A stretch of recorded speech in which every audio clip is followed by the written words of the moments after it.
కాంగ్రెస్ మాజీ ఎంపీ వి హనుమంతరావు నివాసులు వివిధ రాజకీయ పార్టీలకు చెందిన మున్నూరు కాపు నేతలు సమావేశమయ్యారు. ప్రభుత్వ విప్ ఆది శ్రీనివాస్కు మంత్రి పదవి ఇవ్వాలని డిమాండ్ చేస్తూ తీర్మానించారు.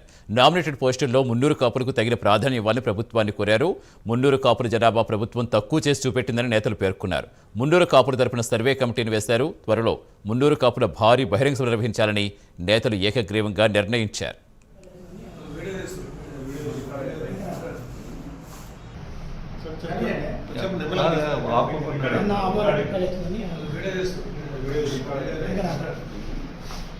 మధ్యలో రౌండ్ చుట్టూ తిరిగితే అయిపోతుంది. అందరూ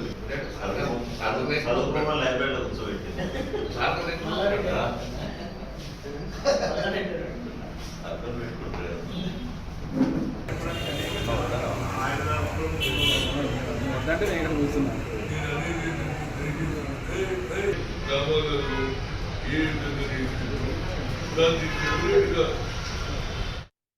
న్యాయం జరగాలనే ఉద్దేశంతో కొన్ని మండలాలలో కొన్ని గ్రామాలు ఎంచుకొని ఆ రిపోర్ట్ కూడా సీఎం గారికి ఇస్తారు.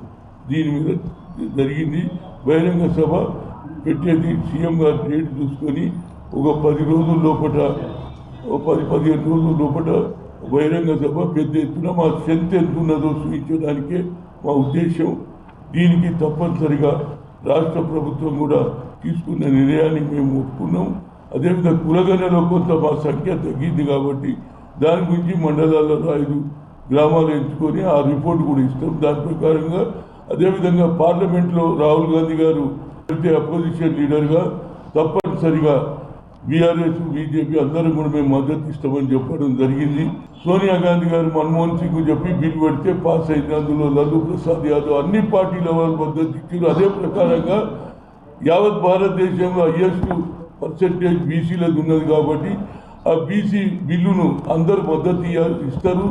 దాన్ని సక్సెస్ చేయడానికి మా ఛాయశక్తులను కృషి చేస్తాం. మాకు న్యాయం జరగాలనే ఉద్దేశంతో కొన్ని మండలాలలో కొన్ని గ్రామాలు